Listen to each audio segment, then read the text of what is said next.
Hello friends, welcome to my channel Aarambh classes. आज के इस वीडियो में हम लोग यूपी सुपर टेट का जो सिलेबस जारी किया गया है उसके अकॉर्डिंग क्वेश्चंस का डिस्कशन आपके साथ करेंगे।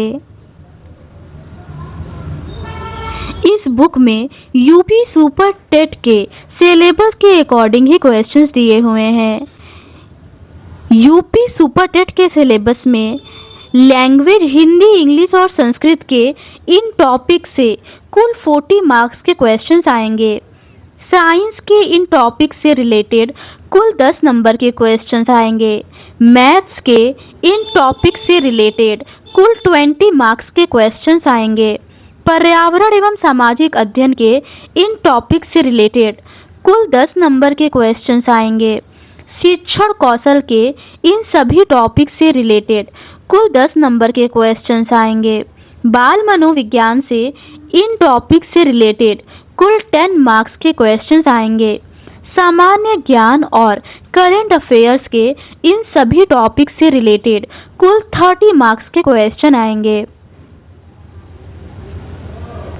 रीजनिंग के इन सभी टॉपिक से रिलेटेड कुल 5 मार्क्स के क्वेश्चंस आएंगे। सूचना तकनीकी के इन टॉपिक से रिलेटेड कुल 5 मार्क्स के क्वेश्चंस आएंगे। जीवन कौशल प्रबंधन एवं अभिवृत्ति के इन सभी टॉपिक से कुल 10 मार्क्स के क्वेश्चंस आएंगे।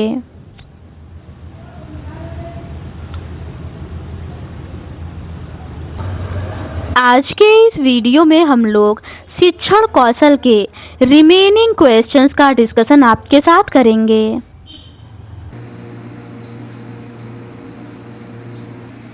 आगे के प्रश्न आरंभिक पठन कौशल से रिलेटेड हैं।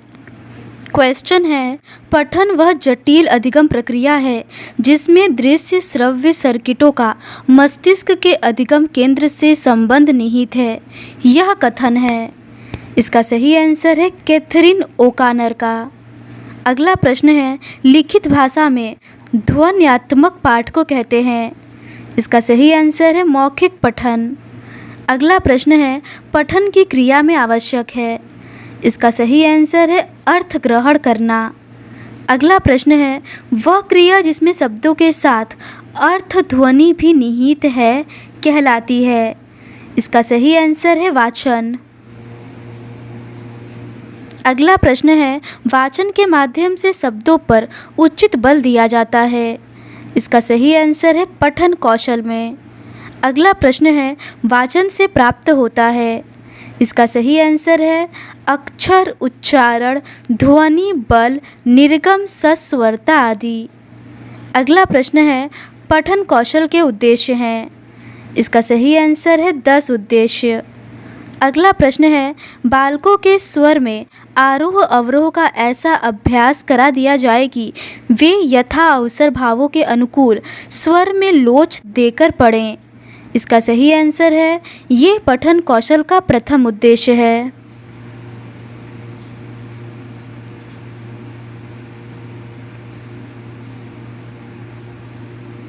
अगला प्रश्न है, बालकों के वाचन के माध्यम से शब्द ध्वनियों का पूर्ण ज्ञान कराया जाता है। पठन की इस कला से छात्र मुंह व जिह्वा के उचित स्थान से ध्वनि उच्चारित करते रहेंगे। इसका सही आंसर है ये पठन कौशल का दूसरा उद्देश्य है। अगला प्रश्न है, वाचन के माध्यम से शब्दों पर उचित बल दिया जाता है। ये पठन कौशल का तीसरा उद्देश्य है। चौथा उद्देश्य है, छात्र पढ़कर उसका भाव समझे तथा दूसरों को भी समझाएं। वाचन का पांचवा उद्देश्य है, वाचन से अक्षर, उच्चारण, ध्वनि, बल, निर्गम, सस्वरता आदि का सम्यक संस्कार प्राप्त होता है। वाचन का छठा उद्देश्य है, पठन या वाचन के द्वारा छात्र विराम, अर्धविराम आदि चिन्हों का प्रयोग समझ जाते हैं। अगला प्रश्न है, पठित अंश का भाव ग्रहण करना उद्देश्य है। ये वाचन का 7वां उद्देश्य है। अगला प्रश्न है, पठन द्वारा त्रुटियों का निवारण करना है। इसका सही आंसर है 8वां उद्देश्य। अगला प्रश्न है, वाचन शब्द भंडार में वृद्धि करता है।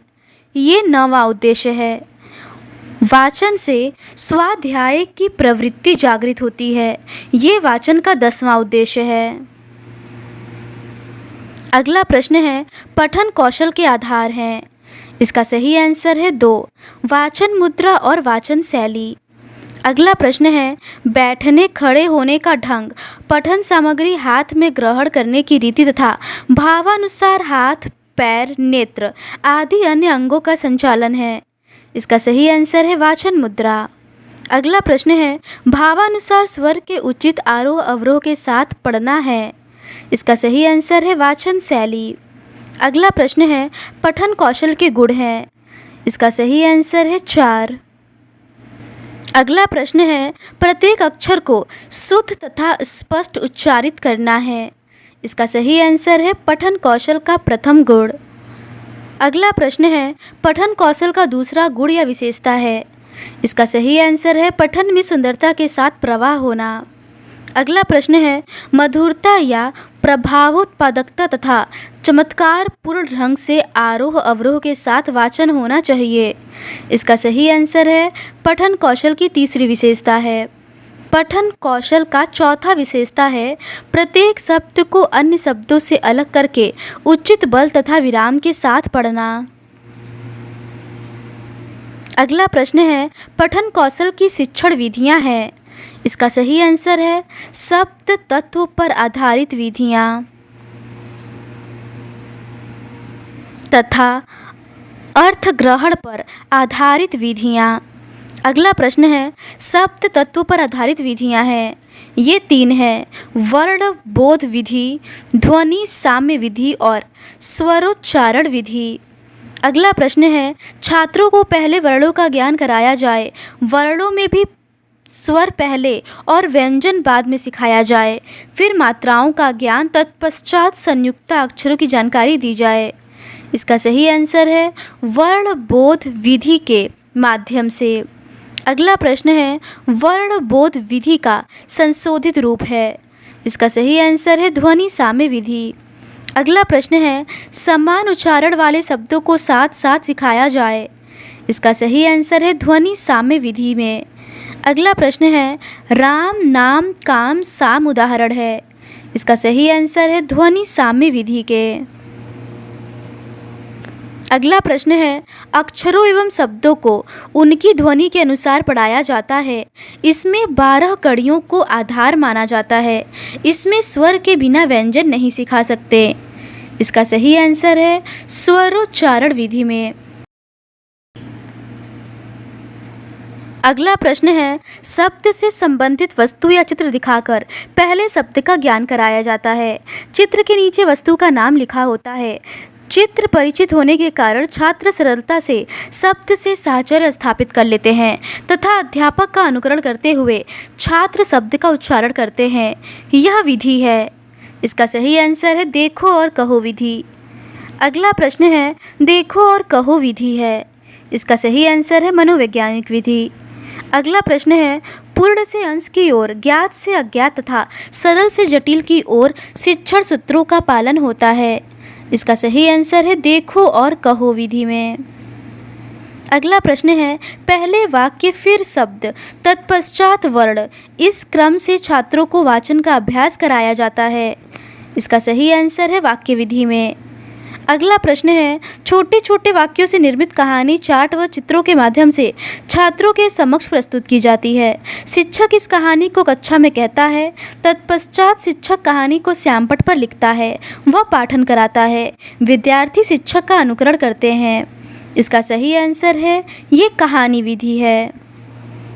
अगला प्रश्न है, अध्यापक एक एक शब्द बालकों के समक्ष कहता है और छात्र उसे दोहराते हुए अनुकरण करते हैं।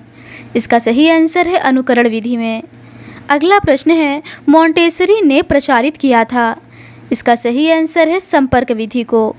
अगला प्रश्न है, पहले बालकों को चित्र, खिलौना वस्तुएं आदि से परिचित कराते हैं, पुनः उन वस्तुओं के कार्ड रखते हैं। कार्डों को आपस में मिला दिया जाता है और बच्चों को कहा जाता है कि जो कार्ड जिस वस्तु से संपर्क रखते हैं उसके आगे पुनः रख दें। इस अभ्यास से छात्र शब्द और वस्तु से परिचित हो जाते हैं। यह विधि है। इसका सही आंसर है संपर्क विधि।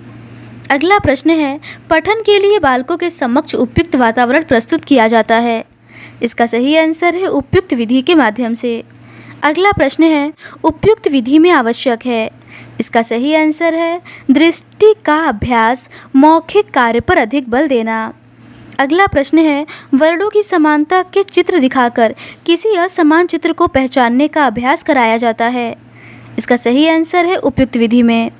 अगला प्रश्न है, उपयुक्त विधि का कार्य है। इसका सही आंसर है बालकों से आकृतियाँ बनवाकर उनमें रंग भरवाना एवं गिनना सिखाना आदि। अगला प्रश्न है, पाठन संबंधी त्रुटियाँ हैं। इसका सही आंसर है 10। अगला प्रश्न है, पाठन संबंधी त्रुटियों को स्पष्ट कीजिए। पाठन संबंधी 10 त्रुटियाँ हैं। अटक अटक कर पढ़ना, पठन के समय अनुचित मुद्रा, अशुद्ध उच्चारण, वाचन में गति का न होना, दृष्टि दोष से अक्षरों का ठीक दिखाई न देना, पाठ्य सामग्री का कठिन होना, अक्षर तथा संयुक्ताक्षरों संबंधी त्रुटियाँ, भावानुकूल आरोह अवरोह का अभाव, वाचन संबंधी मार्गदर्शन का अभाव, अध्यापक का व्यवहार। अगला प्रश्न है, पाठन संबंधी त्रुटियों के निवारण का उपाय है। ये 7 हैं। आवृत्ति पुनरावृत्ति, स्थान परिवर्तन, अस्पष्ट निवारण, चिकित्सा विधि, पठन संबंधी उचित मार्गदर्शन, कक्षा का आकर्षक वातावरण, छात्रों के मानसिक स्तर के अनुकूल पाठ्य सामग्री का चुनाव। अगला प्रश्न है, बार बार आवृत्ति या पुनरावृत्ति के माध्यम से अभ्यास कराकर उच्चारण संबंधी दोषों का निवारण किया जा सकता है। इसका सही आंसर है आवृत्ति पुनरावृत्ति विधि द्वारा। अगला प्रश्न है, पाठ्य सामग्री का चुनाव होना चाहिए। इसका सही आंसर है छात्रों को केंद्र मानकर।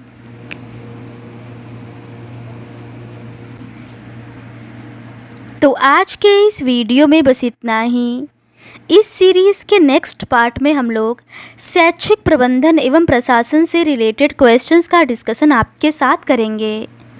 अगर आपको ये सीरीज़ पसंद आती है तो please do subscribe to my channel and like this video. Thank you.